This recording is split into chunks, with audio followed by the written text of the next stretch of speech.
First agenda item, we have a public hearing. Storage tank license. The applicant is Sterling Concrete, represented by Steve Browning of Osterman Gas. Mr. Browning, would you like to come forward? Sure. And I will read the public hearing notice into the record. Good evening, sir. George DeFalco of 2 Whispering Pine Drive, Westboro, Massachusetts, 01581, has applied to the Oxford Board of Selectmen via Osterman Propane for a storage tank license to keep 4,000 gallons of propane stored in 4 1,000-gallon above-ground tanks at 77 Leicester Street, North Oxford, Mass. For a business to be known as Sterling Concrete. 77 Leicester Street is owned by George DeFalco. A public hearing will be held before the Oxford Board of Selectmen regarding this matter on Tuesday, December 21st, 2010, at 7 p.m. in the Selectmen's Meeting Room on the second floor of the Oxford Town Hall, which is located at 325 Main Street, Oxford. Written and oral comment from the public will be accepted before and or during this hearing. We have the application, also a sketch of where the proposed tanks would be.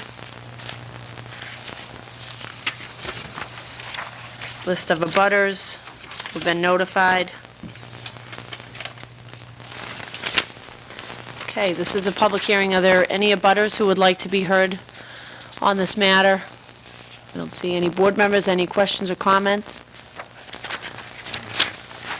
I see that the fire chief is here. Chief, would you like to make a recommendation with respect to this request? Absolutely recommend it. We've been up there and toured the site. We're very happy with the placement. They've been very cooperative with where we want it in place. Okay, great. Signed off on it. All right, thank you.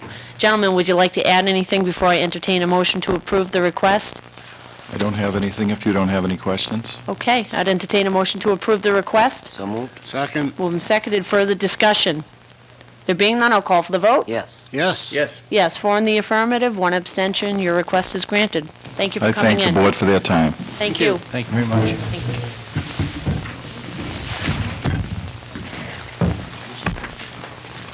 Thank you, Chief. Thank you.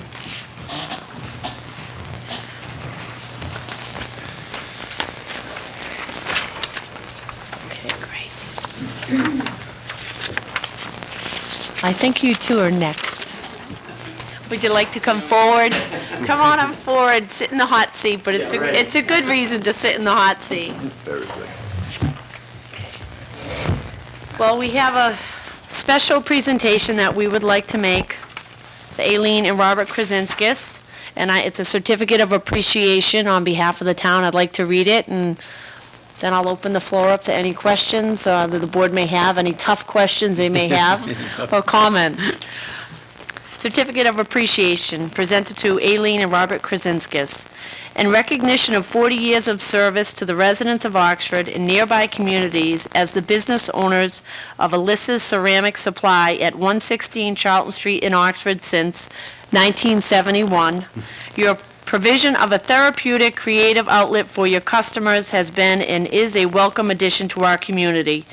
Given under our hands this 21st day of December 2010, Chairman Jenny L. Casey, Vice Chairman Henry LaMountain, Secretary Susan Gallant, Dennis LaMarche, and John G. Sad, and also signed off on by Joseph M. Zaneski, the town manager. So I'd like to present this to the two of you on behalf of the town and say thank you. Thank you. Anybody want to comment? Board members, questions? I just want to say congratulations and thank you. It's been a long time. Thank you. 40 I'd years. just like to mention an unknown fact about my wife's artistic ability. We were talking about when the town hall was renovated, 1995. Well, at that time, town manager Powers called my wife up and said that he found a box of blank terracotta tiles in the cellar that went around the Civil War monument as you come up the stairs, but there were none with the designs, the yellow rosette on them, and most of those were broken or missing, and he wanted to know if my wife could... You got it? Okay, time being 7:05 PM, I'll call the Selectmen's meeting to order this evening. First item on the agenda, we have a liquor license violation hearings. And I see that we do have the Chief of Police present. Chief, I don't know if you'd like to come forward. We have, and just give us a list and a synopsis of the establishments that violated the liquor license policy. We have it, we have the police report broken down to the times of the inspections on December 17th of 2010, but if you could just give us a rundown, Chief. Thank you very much. Thank you. Thanks. Hi, good evening. Have it? Hi. Mike? Just following up from the memo there on the compliance checks of the liquor licenses conducted on December 21st by Officer Gwinnett. Actually, I'm sorry, that's the memo. That's December 17th of 2010. Officer Gwinnett, under the direction of Sergeant Anthony Sad, conducted compliance checks of all liquor establishments in the town. 6 establishments licensed by the Board of Selectmen failed the compliance check. 6 being Sun Beer and Wine, Honey Farms, Sunny Farms, and the restaurants Mia Mia Pizzeria, Route 56 Roadside Bar and Grill, and the Whistle Stop. Afterwards, Officer Gwinnett proceeded to notify all the establishments of the results of the compliance checks, with a clerk from each establishment given a written notice of either being in compliance or violation.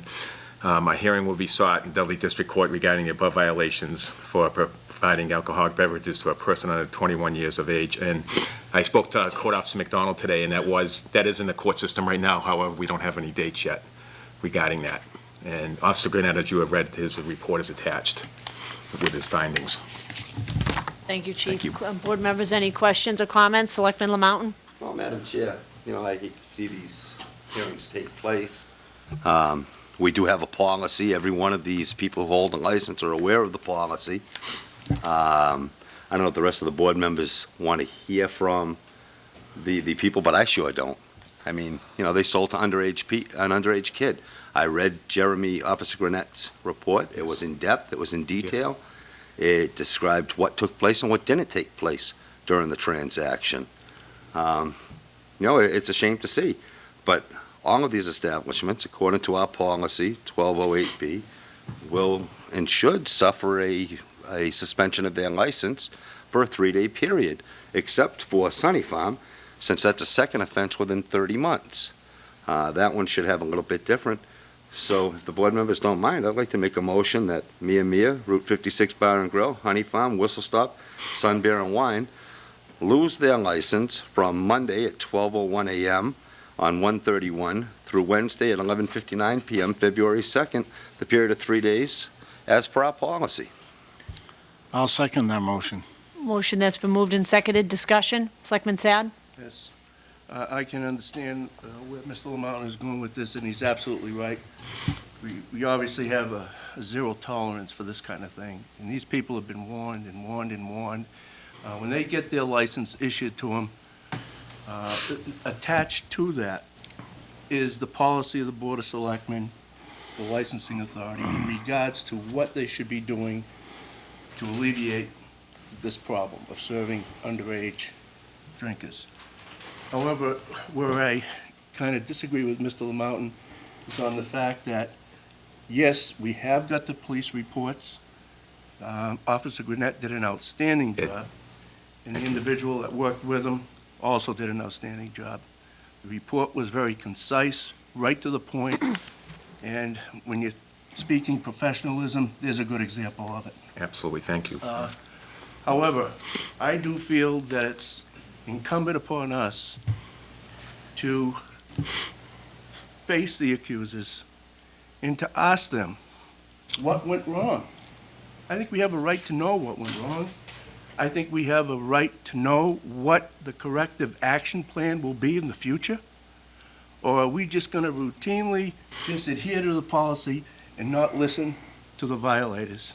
I think we've got our side of it, which was presented by the police in a very eloquent way and concisely. However, I want to hear their side of it. That's just my opinion. Thank you. Well, I mean, we certainly wouldn't deny anybody the right to come up here and explain why they think the violation happened. And I'm not out to embarrass any of the business owners in this community. I think everybody is here, every single one of the establishments involved, and it's not my style to embarrass anybody. And if we're all adults here, you know what you didn't do, you know what you need to do. If you need to buy a machine, if somebody made a mistake, they're going to pay for that at the district court level. There may be a complaint that issues against them. So we're all adults. And if somebody wants to come up here and explain, and quite frankly, given the weather this evening, and given the fact that we do have a policy, which I think is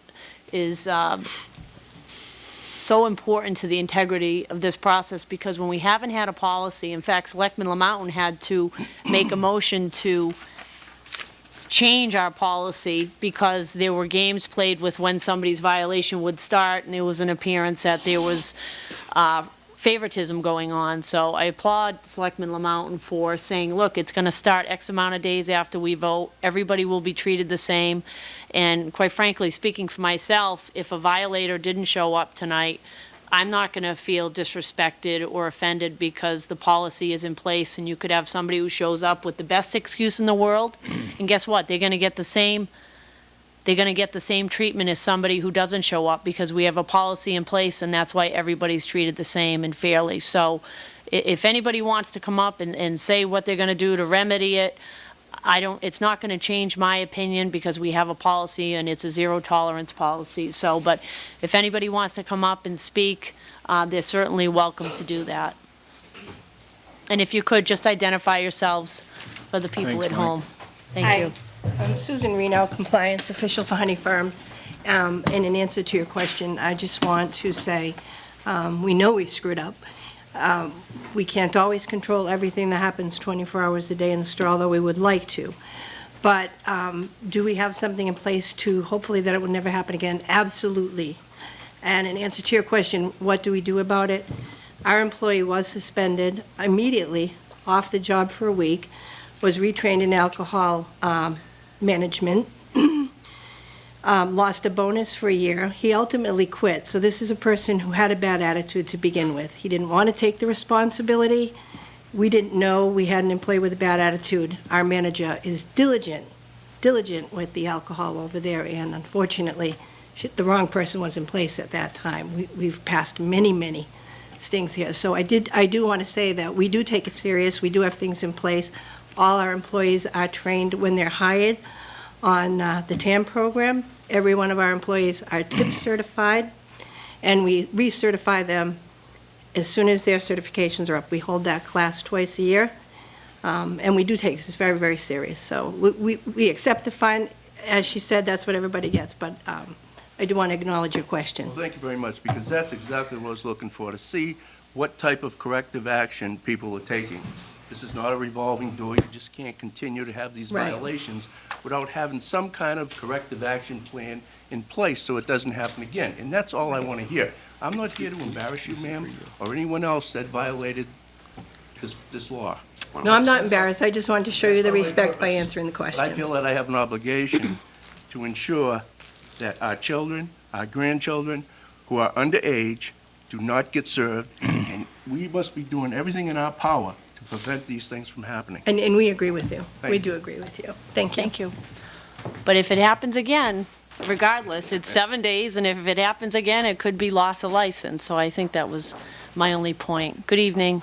Thanks for making the trek out. Thanks, Tina No, it's- Bentley, Whistle Stop.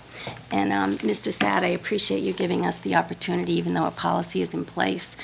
I am embarrassed by what happened. We pay for TIPS training on all of our staff. We have a policy that is well-known, that anyone under the age of 35, that looks under the age of 35, should be carded with no excuses. Our employee was terminated. She had been with us 4 months. She came highly recommended, and it was with a heavy heart that I terminated her. I liked her very much. But I feel that if she can't uphold our policy, then no matter how good she is, she's no good to me out front. I'm sorry that this happened. We too have gone through many of the stings. We certainly do not take our responsibility lightly holding a liquor license. We have quarterly staff meetings. We review all the time the responsibilities of serving alcohol. We constantly review the TIPS training that everybody has gone through. And, I would hope that it never happens again, but we are dealing with human beings on our bar, and I guess you're only as good as your weakest link, and we're trying to set it out to all of our staff that we're not going to tolerate it. And as I said, a week before Christmas, to have to terminate somebody that meant a lot to us was very difficult, but it had to be done. So we don't take it lightly, and I do appreciate you giving us the opportunity to speak to all of you tonight.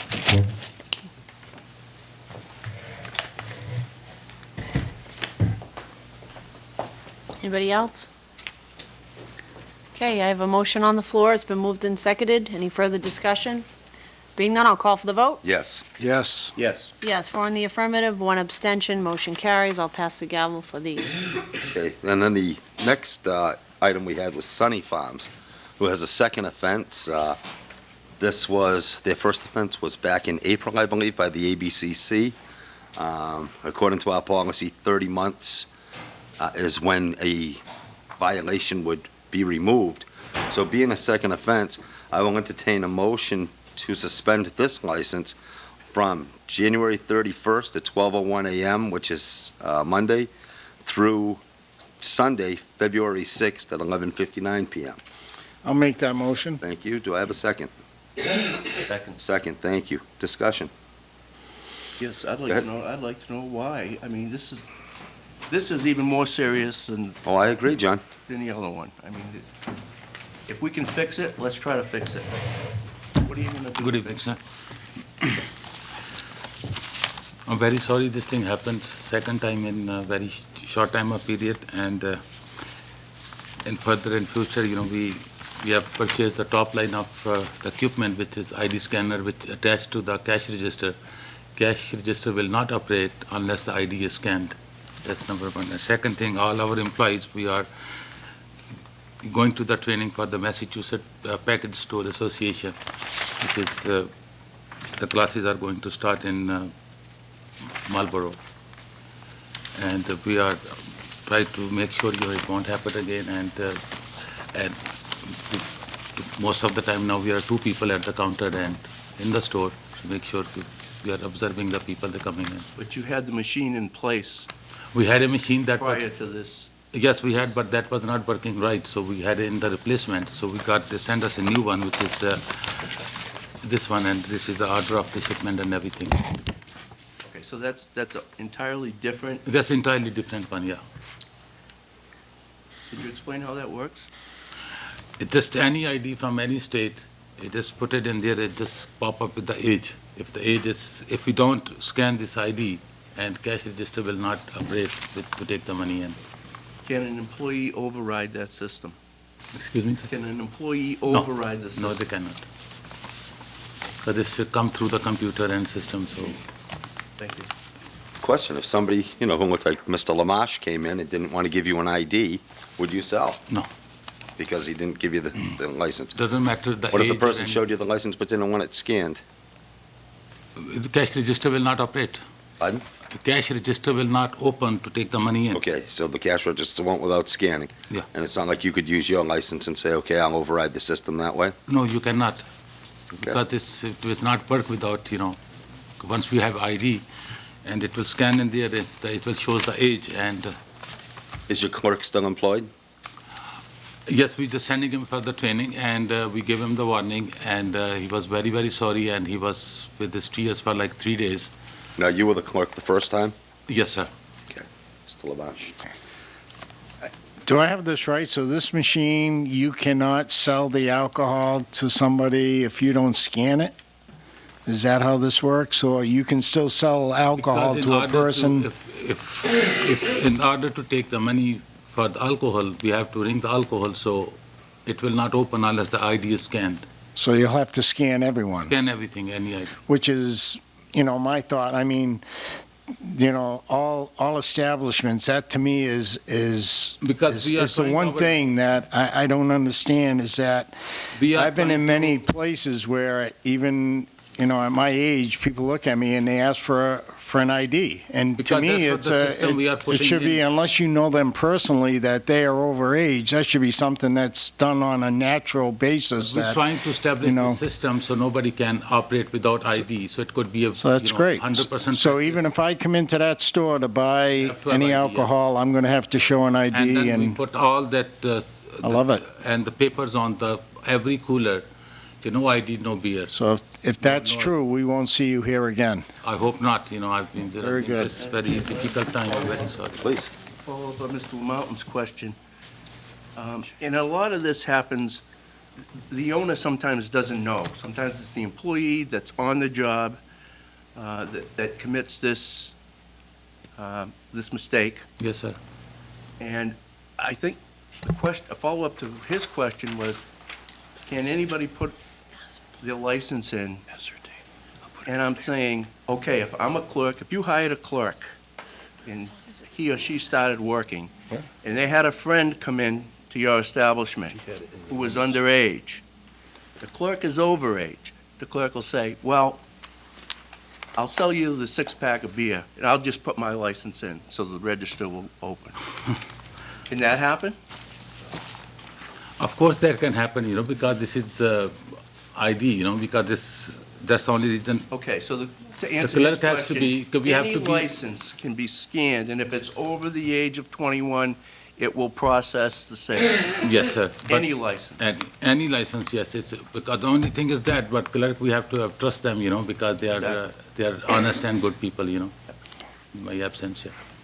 Can I follow up on that? It's good, Dennis. Is this recorded? Is this something that if somebody scanned their license, and in the case of this situation, it was a checkpoint, and the person's underage, and that license got scanned, is this recorded or something that, that could be checked upon, that, hey, you sold beer to an underage person? When we take the ID, we look at the picture also, then we match the picture, then we scan the license to make sure that this person is having his own ID, not somebody else's ID. Okay, but it's not recorded, this isn't a machine that there's It has a recording of the whole Okay. day, yeah. It All comes right. on the printout in the so like computer. 2 days later, we could see that? I can have a printout that thing, yeah. Okay, thank Right. you. But again, I mean, even with the new system that you have, thank goodness, there was just no ID required or requested. And in follow-up, some of these folks, we heard from Honey Farm, that was an employee who, as you say, was disgruntled. Let's see, Sun Beer and Wine, that was the owner, who did that. The owner, John, who sat here when we got the license and told you, I understand, that will not happen in my store. They're here on the first thing, and it was him, not an employee. You had an employee. Many of these places, the Whistle Stop. I was in the Whistle Stop shortly after the first time they got caught. I saw what was in the front of the menu about we'll ID everybody. And you did. It was awesome. I was surprised as hell to see their name. You folks up front, well, you can speak in a minute, but we've got this license on We don't do tap that right now. purposely, but it's our living and, it's our life, the business is, that's what, we don't do it purposely, it just happened, and I'll guarantee you, make sure it won't happen again. And, hope not. it's, Sure there'll be more stings. I'm very sorry for that, it happened, that's John? all I can Jim, can I say. ask, do you have a camera that? Yes, sir, we do. That's separate from the system, that records Yes, the sir, cash register area? yes, sir, Okay. it does. So It's if the 3 police cameras needed on the to- cash register, yeah. The police needed to check those, They can check they anytime. can check and match it with a sale? It happened like last month, the lady's bag was stolen in my parking lot in the car, and she said, it's our responsibility. So she called the police, and police came in, and we make a copy of that recording of that time, and they caught the suspect, they arrest him, so even through the parking lot. So all the action was recorded, and we give it to them. Thank you. Further questions for this gentleman? If not, we have a motion on the floor for a 7-day suspension. I'll call for the vote. Yes. Yes. Abstain. Yes, 4 in the affirmative, 1 abstention.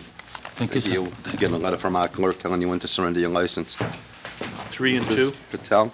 3 affirmative, 2 abstentions? Correct. Right. Okay. So first of all, I'm very sorry what happened. It should not happen because I don't have an excuse and any excuse is not good because we did make a mistake, and I agree with that. It's more than a mistake. You didn't look. You didn't do your job. That's not a mistake where I come from. That's just failure to do the job that you said you'd do. I- So you can call it a mistake. I'll call it laziness, whatever you want to. No, I agree with you. You know, I just, when you come the second time, it's not going to be as nice as this one. No, but I hope we will not come Oh, I hope you again don't for either. this anymore, because that we just opened the store, it's not even month old, which is, I'm very shameful for that, what happened, actually. And from now, whoever comes even, that I don't know actually their age, we always look for license. And there will be, I'm not planning to have any employee also, I want to work myself and my husband, so we said, and we promised that before, and we break our promise. I agree that thing. So it's not like I'm saying accused, and I should have punished. That's fine. I agree to take the punishment also, because, yeah, we make a mistake. There is no toleration on that, because I have my own kid also, and I don't want that happen again. So, So what's your corrective action plan? What are you going to do to prevent this from happening in the future? Oh, that's right. anybody, that particular day, it was happened like, we just opened, as you know, and the lottery machine guy was there to install the lottery machine, and the salesperson, the wine tasting guy was there to doing the wine tasting, and in that all, this happened. It's not the excuse, it should not happen at all, I agree with that. But because of that, but now whatever is the situation, no matter what happened, nobody will come out from the store. And you have the machine now? No, I don't have a machine. When I are you don't. planning on getting the machine? I am planning to get one, yes. Do you have any idea as to when this would be in operation? Probably within 5 or 6 months, I'm thinking to get. But before that, I will not have any employee. Either me or him will be at the store, and we will look at the license personally. That time we didn't just put the please show the ID. We didn't Now put I any put- sign, anything. I put everywhere like, We please just show your ID sat and everything. in the store 1 week only. And I personally like to see the ID with the picture, and then only I will sell. Until I got the machine that scans the thing. I do. I mean, I'm just listening to them say they won't have employees. You didn't have employees this time either. You had the store know. owner, Mr. Patel, who did not, let's see, he did not request identification for the sale. So this guy comes up to you, a kid with a six-pack of Bud Lime beer, and you just tell him how many dollars, you took his bread and let him walk out of your store.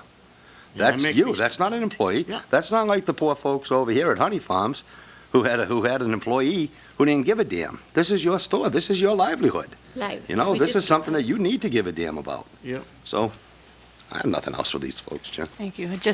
You're in control of your own destiny, and we're not up here to babysit. A liquor license is a privilege. If you're back again, it's a 7-day suspension and potentially a loss of the license, so I hope you get it together. Thank you for coming in. We will. Thanks. Thank you. Sorry about that.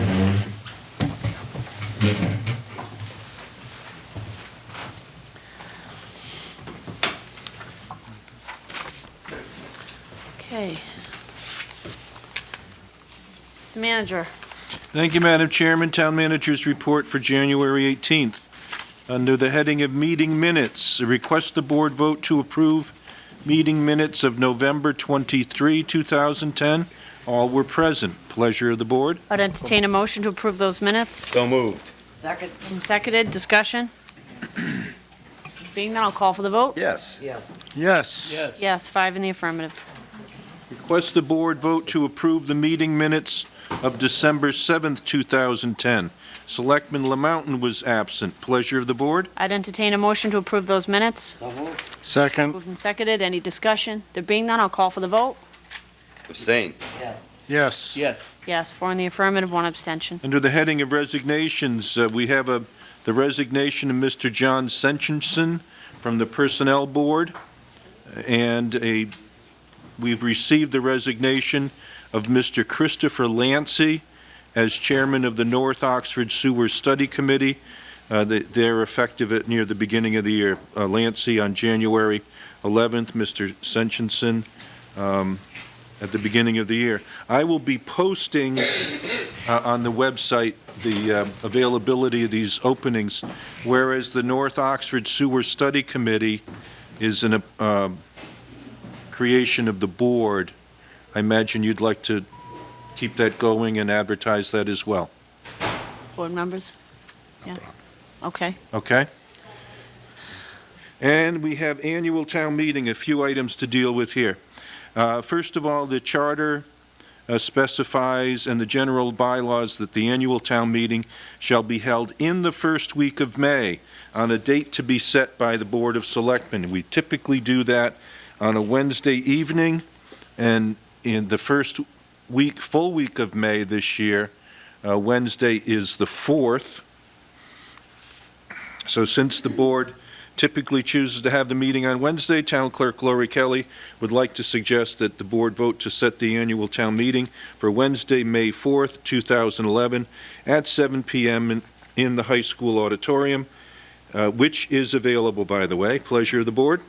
I would entertain a motion to set the annual town meeting for Wednesday, May 4th at 7 PM. So moved. Second? Moved and seconded, discussion? Call for the vote? Yes. Yes. Yes. Yes. Yes, 5 in the affirmative. Now, associated with that is the warrant. Since the meeting will be held on May 4th, the board may vote to choose a date to open the warrant, but the closing date is, the warrant has to close 36 days before the annual town meeting, which would be March 29. So pleasure of the board to set the opening date and the closing date. I would entertain a motion that we open the warrant on January 19th of 2011, and that we close the warrant for Tuesday, March 29th, 2011, at 4:30 PM. So moved. Second? Moved and seconded, any discussion? Being none, I'll call for the vote. Yes. Yes. Yes. Yes. Yes, 5 in the affirmative. All right, since A and B were approved, the warrant will need to be posted, published by April 27th. I think that's for me to know. Well, the world can know it as well. The last day to register to vote for the annual town meeting and the annual election, town election, will be Thursday, April 14th at 9 a.m. The town hall will be open 9 a.m. to 8 p.m. In order to facilitate your registration. The Housing Authority appointment date. I request the board vote to set a date to make an appointment to the Housing Authority, Oxford Housing Authority. You may recall that Mr. Earl Faniff, Sr., submitted his resignation. As of today, the board has not received any applications, but you are in receipt of a recommendation from the Housing Authority for an individual. Perhaps he intends to apply. Pleasure of the board? I mean, I would entertain a motion, the board can do what it wants with this, to extend the application period for an additional 30 days, unless the board is inclined to just go with the recommendation. I don't see what harm it is if we extend it for another 30 days. I have no problem with the extension, and I would so move that if it's a motion. Thank you. Moved and seconded, discussion? Yes. Did we Selectman have Sad? this posted on our scroll? Did we make this available to the public, that these positions were open? To the clerk, did we post the vacancy on the Housing Authority on the town scroll? I don't know if it's there. I'll check. I If haven't it's seen not, it. Can we I put it don't there? look at it That'd be part regularly. of the problem. It's not there? I suggested that when this came up a couple of weeks back. And I was Okay. hoping that it would get advertised so people would have the opportunity to apply. But we'll get it there, and I know the meeting will rerun twice a day, so hopefully folks will get, Call, who are interested, will take the time. can I call for the vote? Yes. Yes. Yes. Yes. Yes, 5 in the affirmative, we'll extend that period for 30 days and make sure we get it up on the scroll this time. When did it Selectman Lamount? expire to begin with? When did the application period expire? January 7th, so it'll go 30 days from tonight? 30 days from tonight. Okay. Joe, if you could, the person who they've recommended, if you could have him fill out an application, that'd be wonderful. Okay. Thank you. Thank you. We have this may have been done during Chairman Casey's time. 2004 originally, a subdivision off Mount Pleasant Street. We have a request that the board vote to select 4 street names out of a list of 6 to be used in the naming of 2 streets in the Millennium Manor subdivision. We've received a request from Mr. Stephen Balcevitz of BC Engineering and Survey to select 4 of the street names. Then they will select 2 of those 4 for the naming of the 2 streets. It's been suggested by Town Clerk Lori Kelly not to consider Black Walnut Road since there's already a Walnut Street. That's a good suggestion. And also not to consider Sunday River Lane as there's already a French River Circle, as well as the subdivision known as Little River Estates. We have enough rivers. There could be confusion from that. But there are 4 remaining names, Sandpiper Lane, Hummingbird Terrace, Long Branch Drive, and Presidential Drive. I think the board might want to know that there is a long street within the subdivision. My recollection is that it starts off at the end of Mount Pleasant Street, goes through currently undeveloped land, and then comes out on Holbrook Road. And then there's a cul-de-sac off that. That's why they want to use 2 names. So the, oh goodness, I lost it. Hummingbird Terrace might be appropriate for the shorter street. It's up to you. I don't know why there's an urgency in this. Sure. Is there a delineation between lane, road, terrace, drive, parkway, where people name them with, I wanted to do that years ago. Right, like but, a road has an in and an out, correct. And a terrace or a circle might just be a cul-de-sac. Road goes somewhere, a street might be in downtown, right? Near the center, and but there is no. A lane might be a narrow road, and a terrace. It's. Well, and then you recall. Well, what we did Rocky Hill Estates. There's Manor Lane, and Founders Court. Right. I'm going to recommend that we wait on this, and I want to get you a drawing of the thing so we can see, you have an idea what you're looking at in naming the streets. Well, he's asking that any of those 4 that were left be, he'd be able to pick 2, correct? Yeah, but I think that it's more appropriate that the Board of Selectmen name the streets. Agreed. But not the developer. Oh, he paid. I don't know how close Sunday River Lane is to French River Circle, but,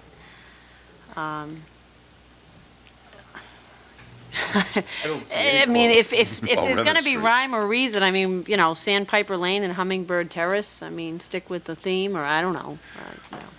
These are the more difficult to see, yeah, right? That's what, I don't know. I was thinking the airplane.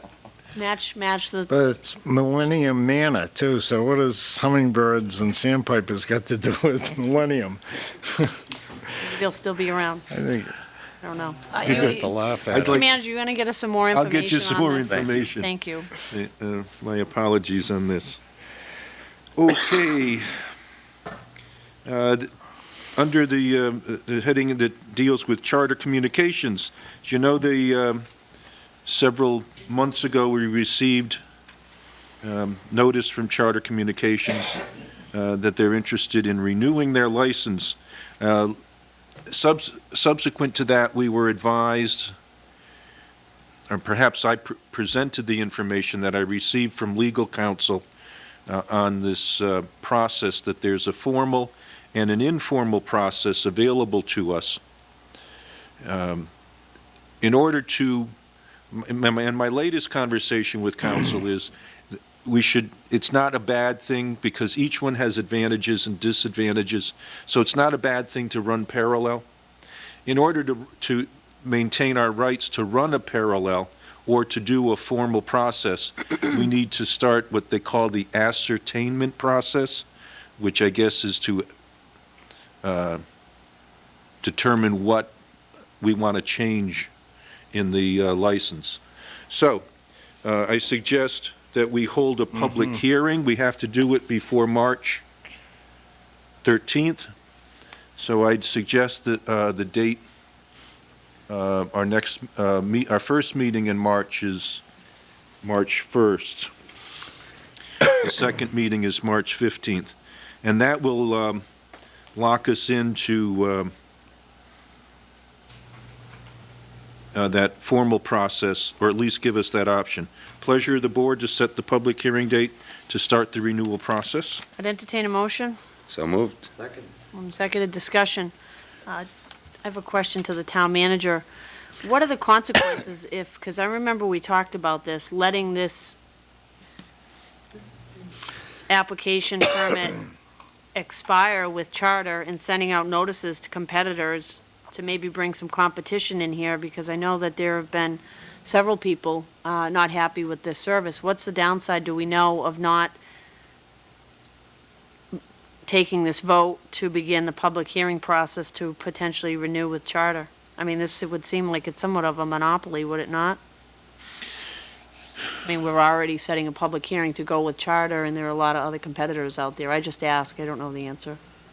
Well, the competitor, Charter owns the infrastructure. It's like the water company. It would be terribly expensive for someone to establish a parallel water system when there's already a water system in the ground. The difference is that the water company in Oxford has the exclusive right. I don't know if Charter Communications, no, they can't have an exclusive right because Verizon can come in with an alternative.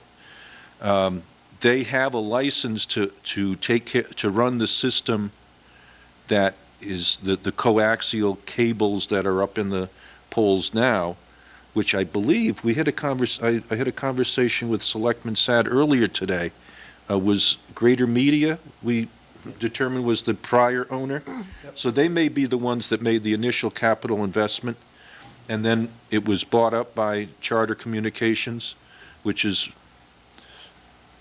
given the expenditures they were making at the time, probably the cause of the problems that we have.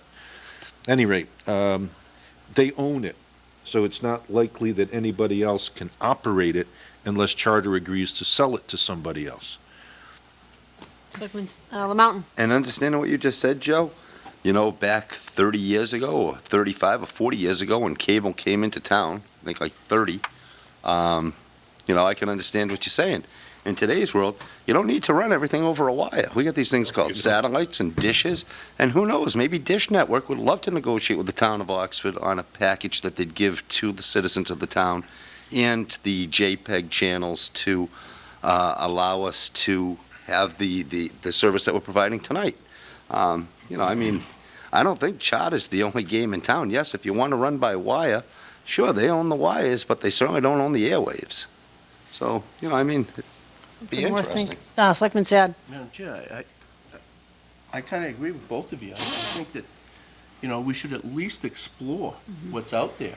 And if there is somebody willing to bid and be competitive, who knows? There might be somebody out there that would come in and negotiate with New England Power, whoever owns the poles, to string their own line. If they think it's a financial benefit to them. Who knows? We don't know. And as Hank says, maybe a satellite company would be willing to get involved. And this here puts a little bit more pressure on Charter to be more competitive and to give us what we're asking for. I can remember in the last contract, we asked them about senior citizen discounts. And that was an issue. It was something that they didn't publicize. And then after we brought it out, they publicized it for us. But then they went and gave senior citizens a discount, and the discount amounts to nothing. I mean, absolutely nothing. It was only on the basic channels, 4, 5, 7, 10, and 12, something like that. $1.30 a month or something like that. Yeah. Right. I mean, $1 and something a month. Big deal. If you're going to give the seniors a break, let's not insult them. So maybe being competitive will help. Maybe we... You know, we have, Madam Chair, not to interrupt, but we have an attorney that we've used in the past. I think his name is Epstein. Yes, I'll have him We've used come him in the in. past for negotiating, and he's very up to date on this. He's negotiated a lot of contracts with utilities. Maybe we ought to check with him to find out how we go about opening up a competitive arena so that we can get some exclusive information. I think that's a good idea, and perhaps send Charter a letter saying that we're consulting with our council and we're exploring alternatives, and, keep the chain open with Charter, but just let them know that we're looking at other alternatives for our residents, more cost-effective, better service, however the manager wants to word it. But, yeah, I remember when we talked about this before, it's like, whoa, wait a minute, let's see what else is out there. I think, maybe we can do better for the people of the town, and I think we should certainly explore it because they tie us up with these contracts for years. So, Selectman Glant. Do we also have to contact Verizon and let them know that we're considering? They know that. I contacted them last year.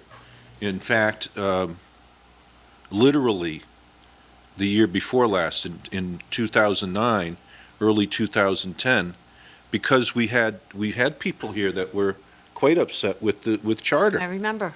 And what I was told is quite interesting, that Verizon had good intentions to start stringing their, it's a different cable, fiber optic cable, which I think is like a glass cable, in Auburn and Oxford. They were going to do both towns. I don't think they've done Auburn, and I know they haven't done Oxford. And I asked them why. This would be a great thing. You've got a lot of customers that would be willing to switch. So do we have to do this with them? No, they can do it. For them, it's an option because it'd be part of their telephone network. They already have they don't have a telephone monopoly, because you can do your phone through Charter as well. It's one of these technology things that I think the point was made just this evening, that with the dish and the satellites, and now you can get stuff over the internet, you would know how to do it, and the younger people, and it's getting to the point where you'll be able to watch movies on your telephone, your cell phone. It's just the technology is scary sometimes. Yeah, and I think we should certainly explore it. There's no harm.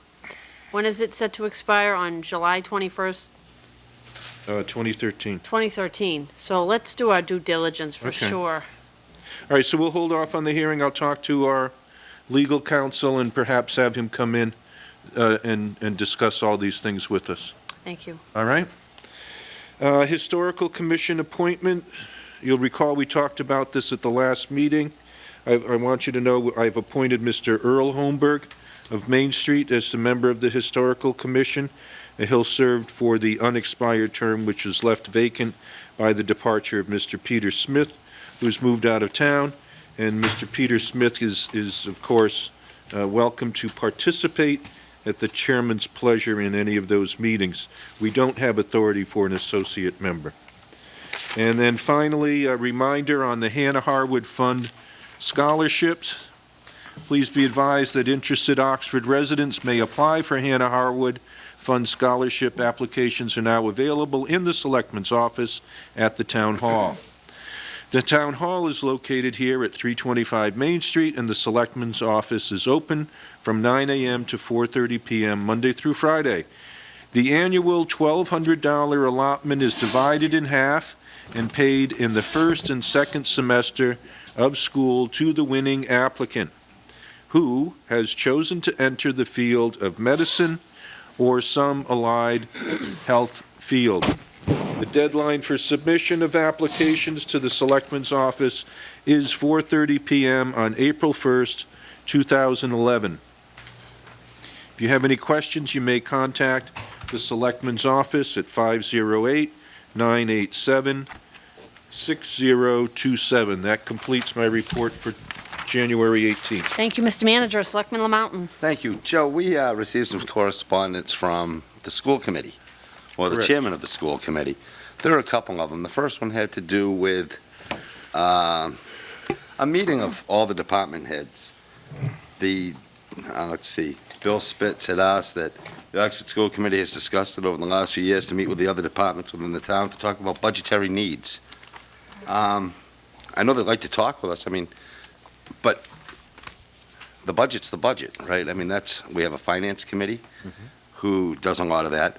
And just, for the folks at home, and maybe for the school committee, their budget is every penny of state aid that we receive, except for Chapter 90 money, plus additional monies that are raised under the levy within the town as set forth by the Commonwealth of Mass, correct? Correct. The state tells us how much they will give us, and they tell us how much we must contribute at a minimum. Right, at a minimum. At a minimum. And Now- then we give them more on top of that. Right, so for round figures, and let's just, in last year's budget, FY11. FY11, yeah. Yeah, this year's budget. Right, this year's budget. The state gave us 8 million, Chapter 70, and these are round figures. They said the town will then, through levy, give 7 million as their minimum required contribution. Correct. And then we gave them all of the unrestricted local aid as well for another 1.2 million, if I'm not mistaken. 1.7 million, over and above what was required. So we were told to give 7, we gave 8.7. Okay, and we've done that every year for a number of years, given over and above what the minimum required contribution is, correct? Now, with every penny of unrestricted local aid and all monies that we receive from the state going to the school department, what could we say at a meeting except, listen, you got it all now. You know, we can't control the negotiations of what they've issued for step and lane changes and raises and longevity stipends and what have you. We have no control over that. And now, of course, this is going to be a tight year. I know that we should be pretty much set with our departments. We're going to get hit somewhat because of the cost of the inflationary costs of either wages or benefits, which that's where the big one will come in. And we know our budget's going up by 2.5 points because that's what the Commonwealth allows us. Okay, and we're probably going to go up more than that with the health insurance and retirement stuff. But I mean, I guess I don't understand what there is to talk about with all the department heads. What is DPW going to say to the school department that they're not going to say to you as the town manager and the authority that they report to? I agree. So I guess, I don't know if, Jen, the letter came to you if I'm not mistaken. I don't know if you need to respond or if our clerk should. I don't think there's any great need for that type of a meeting. What's the sense of the, it's your selectman's request, may I put it out to the board? Please, See what the please. consensus is, Selectman Glant? I'm in total agreement with Selectman. Or Selectman Marsh? Yeah, when I read that, I figured that as a board, we have very little to say about the school budget. And I looked at that and said, so what is there to talk about? Every department in this town is going to be probably hit this year, DPW, whatever the department is. I don't know what it is they're looking to get from us or advice. I mean, are you trying to somehow say, okay, we'll coordinate all equipment or whatever, so we can cut that. But even then, that to me is minuscule to the actual costs of our various budgets. So I have to agree. It seemed kind of ridiculous. But Selectman that's my opinion. Sad, thank you. Yes. I was kind of surprised when I saw the letter myself because I was trying to think in my own mind. I'm trying to give them the benefit of the doubt. And I asked the question, well, what benefit is this going to have for the school committee? What benefit is it going to have for general government? And I couldn't come up with a good reason why. I mean, we have a finance committee. Every department has to justify the budget before the finance committee. They got to justify the budget before the selectmen, the general government does. And you get the town meeting you got to justify it by, too. And the only thing that I could think of was, well, maybe they want everybody else in town, all department heads, to see what they're up against. And maybe some of these departments will say, well, geez, maybe your department is a little bit more important than mine, so maybe I can cut here and give you this. Is that what they're looking for? Because we don't have anything in any of our general government departments where they can cut. I mean, we have been cutting long before the school department has been cutting. I mean, they lived on level funding for a number of years. We didn't. I mean, even our contracts aren't as generous as the school contracts are. We certainly would like to see equality, people getting a fair share, but the budget constraints do not dictate that we have the extra money to do these things. I don't know where we're going to get the money from to do these things. I really don't. And I said at the beginning of the year, I said, this is going to be our worst year. We just come off of an election. We're in in the middle of a terrible recession, the worst we've ever faced since the Great Depression, and we just come off of a major election in state government. These people are in there for 2 years. Our legislators are in there for 2 years. The governor's in there for 4. Okay? They don't have to answer to the voters right now. Okay? Maybe in another 2 years, they'll start listening, and they'll stop doing things to be recognized in order to get their votes. But right now, they're going to cut, and they're going to cut hard. And I think the governor made that very clear. If you've read the papers recently, that, you know, everybody's going to get across the board. They're going to get cut. Everybody. So I don't see what benefit it has. I guess I just would say that, you know, this year, if we had extra money and there was something to talk about where we were going to put the money, okay, fine.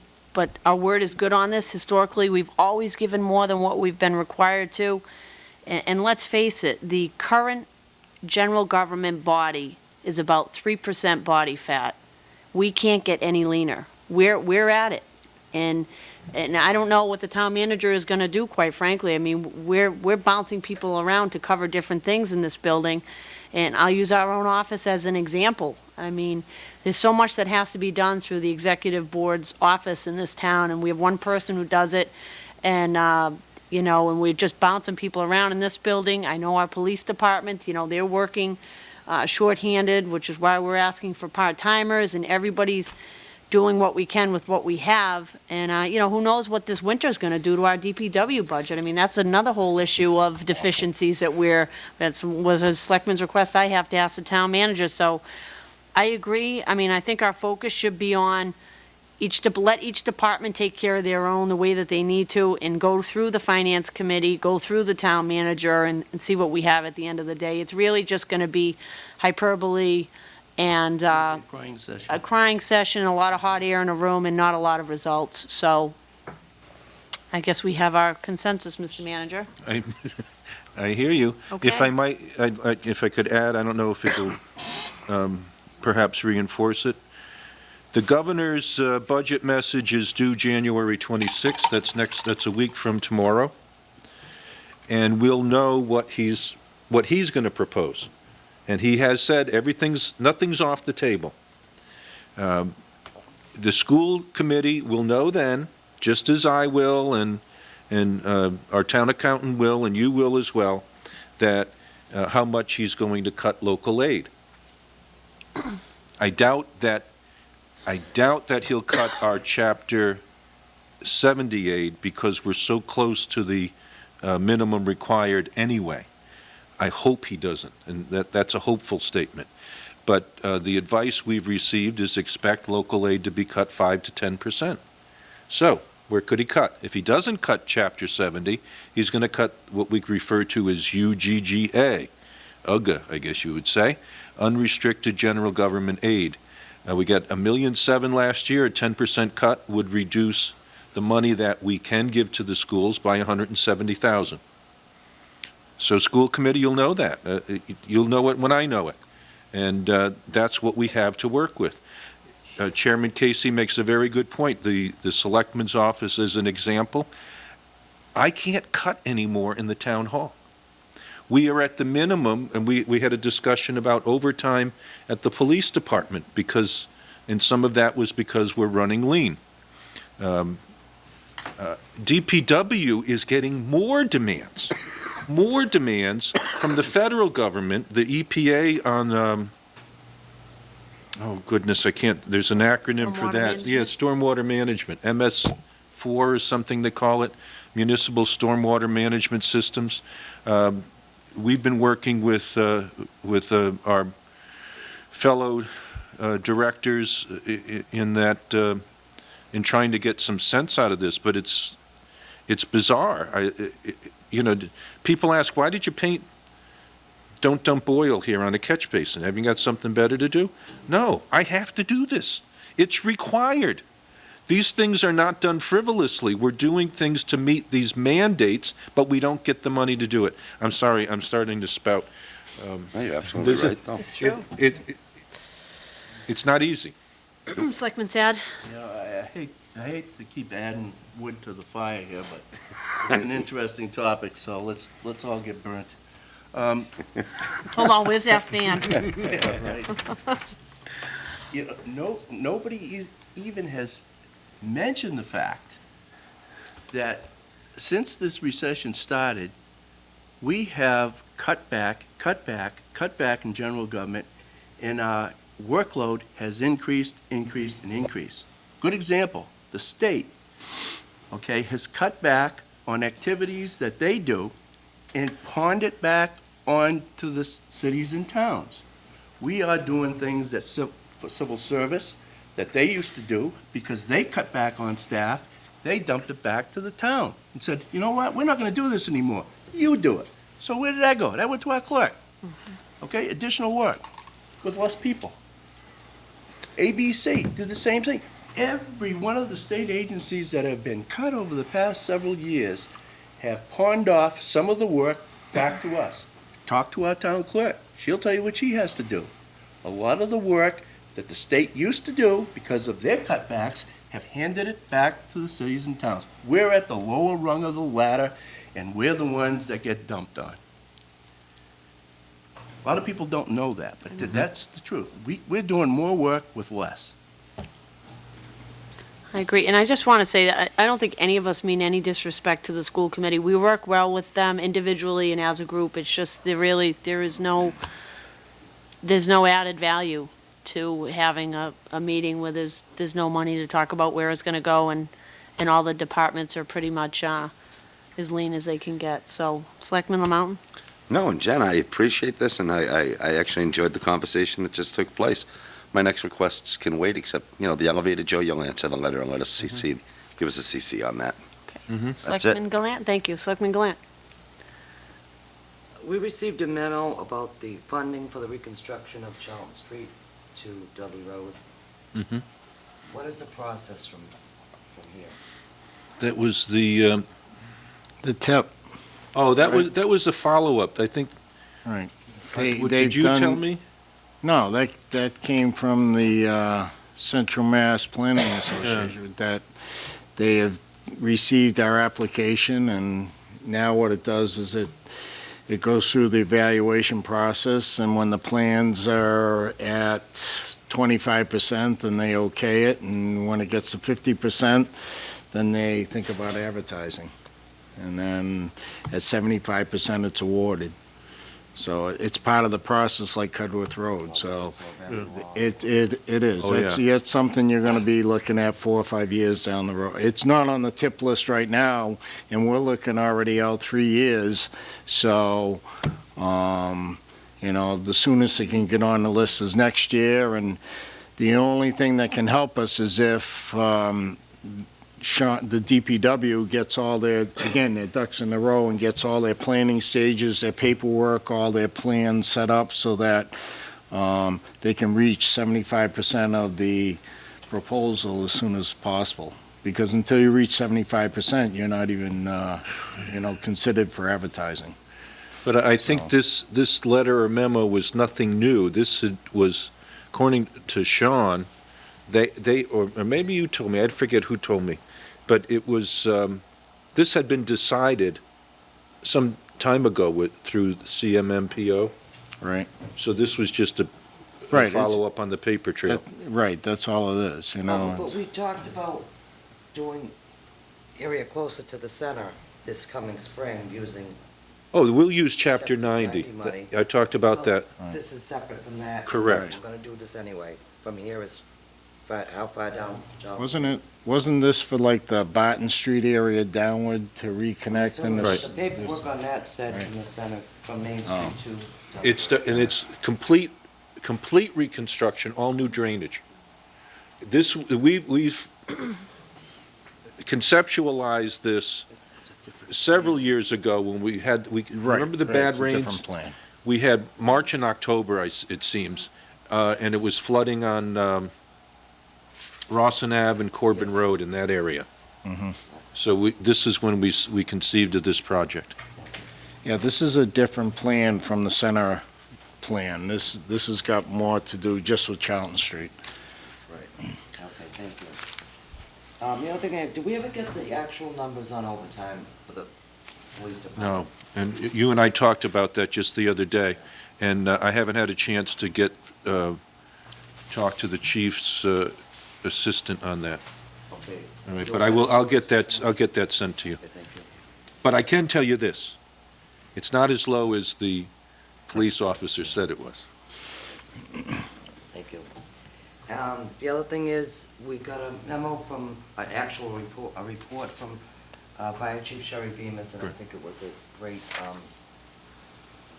great thing that she gave us. It showed everything she's done in the past year, and I want to thank her for that. Great. She did a good job with that. Yeah, if I may, that was one of my requests as well. I just want to echo your sentiments. It's very thorough, and I think that getting a department year in review report about what they're doing and their budget and their personnel, I think it's very, very helpful. It must be particularly helpful to you as the appointing Absolutely. authority, so just I'm want quite to pleased with that. congratulate her for putting that together and taking the time. Thank you, Selectman Glamp. And finally, I want to thank the DPW. I think they did a great job on that storm last week. There was a lot of snow to move, and, I think they did it pretty quickly. I'm sure the people on the absolute back roads won't agree, but, it takes a while to get there, but I want to thank them. They did a great job. And that's all I have, Madam Chair. Thank you. Selectman Lamarche? Well, Selectman Glenn, I want to echo that because that was definitely my first thing. I actually probably shouldn't have, but I took a ride around. I had to go to my dad's house, so I was riding around in sections of North Oxford and stuff, and I wanted to give them kudos too. I think they did a great job that day considering all the snow. The second thing I had is I just want to send out a thank you to Standard Door Company in North Oxford. They have donated a garage door and garage door opener for the animal shelter, which is probably in the neighborhood of $800 to $900 worth of donation. And I think that's something that's phenomenal. A lot of companies have stepped up, and I just wanted to publicly say thank you for what they've done. And to keep the board abreast, at this point, again, we're weather tight. We've got it all plastic inside. We're ready to put some heat in there once we get the radiant materials so we can pour a floor, and so we've got exterior doors are in, and our budget at this point is right around, we've only spent about $12,000. So we are really clicking along. Donations have been very helpful, and I can't even thank the volunteers enough for the number of people and companies that have come through. So give you an idea where we stand as of today. Thank you. That's all I have. Thank you. Keep us posted. It's great news. Selectman Sad? Yes.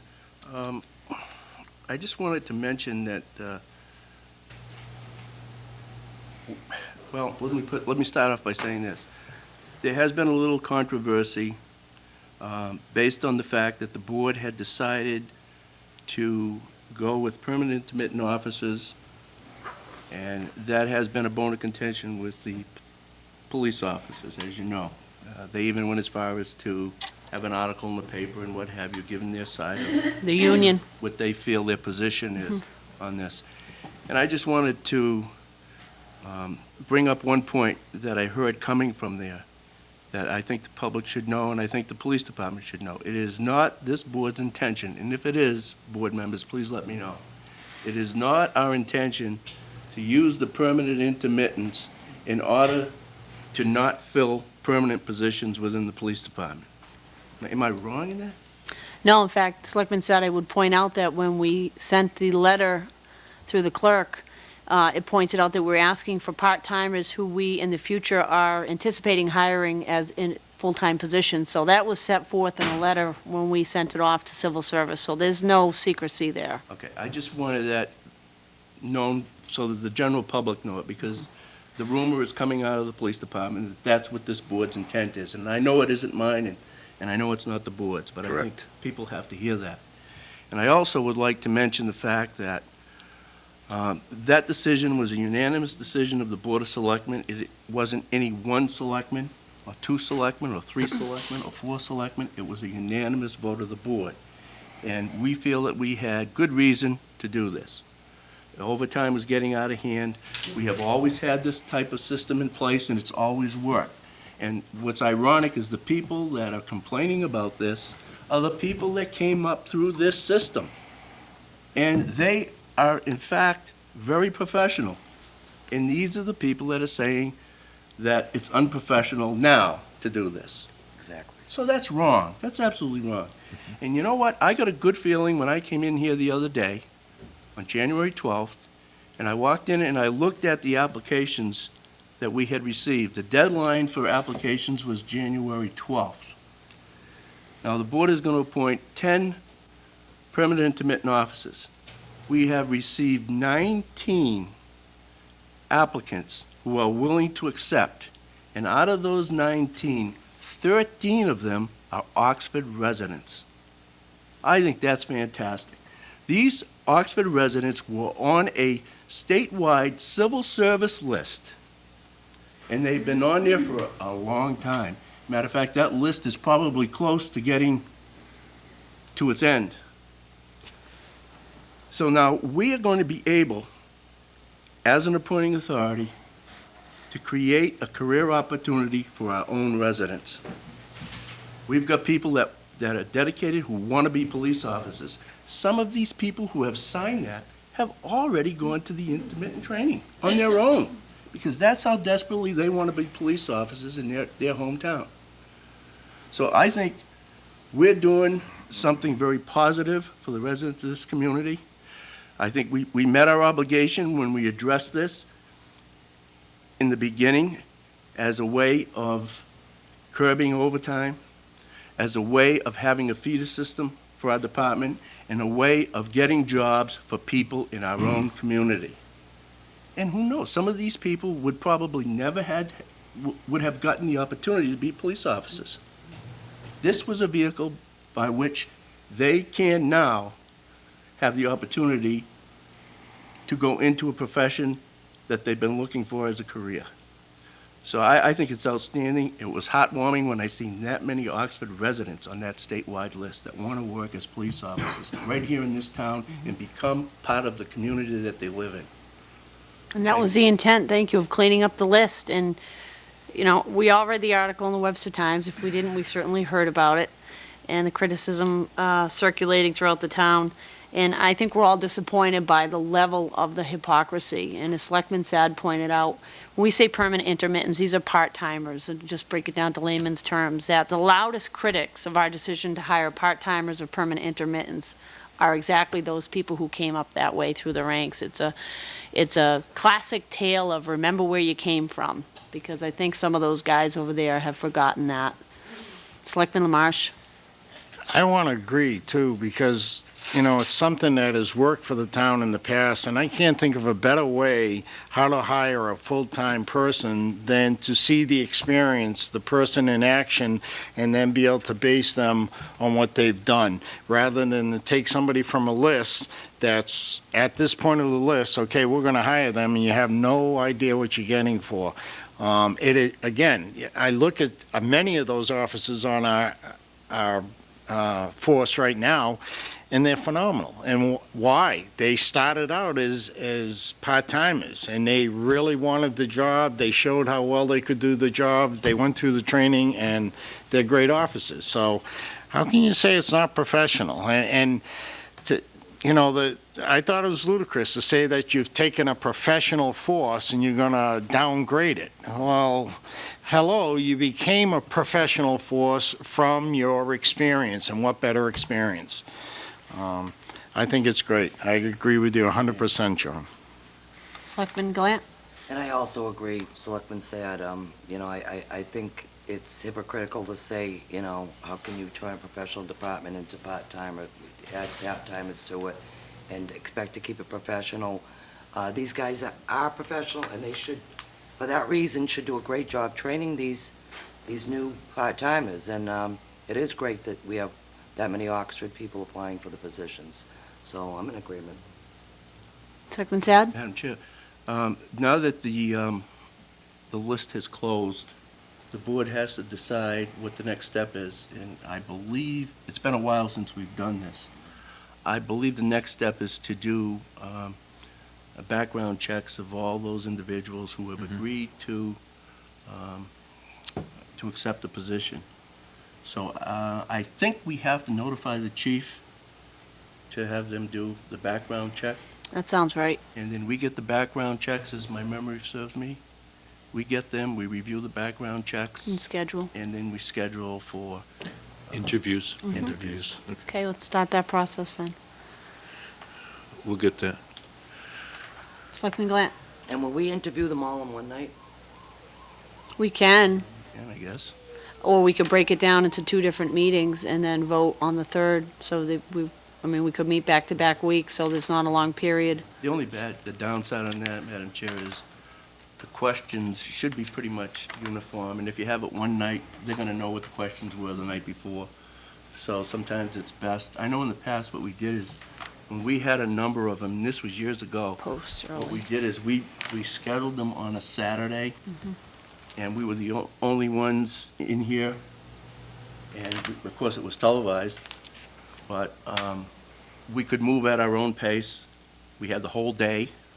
So I guess it depends on how many you're gonna interview and how long you feel we should designate for each Person. person. And I really don't think we're gonna designate more than maybe, I don't know, 20, 25 minutes per, That's a long time. Yeah. depending on the number of questions we each ask. Okay, well, let's give that some thought. Maybe we do a Saturday morning, we start at 10 and we just go the day until we're done. It's not a bad idea. Okay. We'll work on that. We'll see what works for everybody's schedule. But at least the chief can start the backgrounds now anyway. We'll get that started. Thank you. That's all I have. Thank you. And just real quick to the town manager, how are we doing on the DPW budget, snow removal? You got concerns I about? saw, I saw Steve Esposito this evening before the meeting, and he refers to the Wednesday storm as the 22-inch snowstorm, and they did a phenomenal job. It's crunch, it's difficult. You know, he was working his people 24 hours. I know, we're supposed to get another storm this Friday, that's why I asked. Yes, and then Tuesday. Yes. I know Selectman LaMarche is going to take part in it, but if you have any questions about what these people do, they'll gladly drive you around. So you're gonna build an animal shelter, now you're gonna plow roads too? Yeah. I knew the people elected you for a reason. No, You are I a good wanted to banker. see what it was like to shotgun go out with there somebody. and ride around, so Madam you're Chair, right. you've been on this board long enough, and so has Mr. LaMountain, to know that you can tell how a department's doing based on the number of complaints. How long have you been Oh, here? sure. sir? Only a year About less 9 than years? me. A year less? She's coming to the end of her 3rd term. She's a young'un.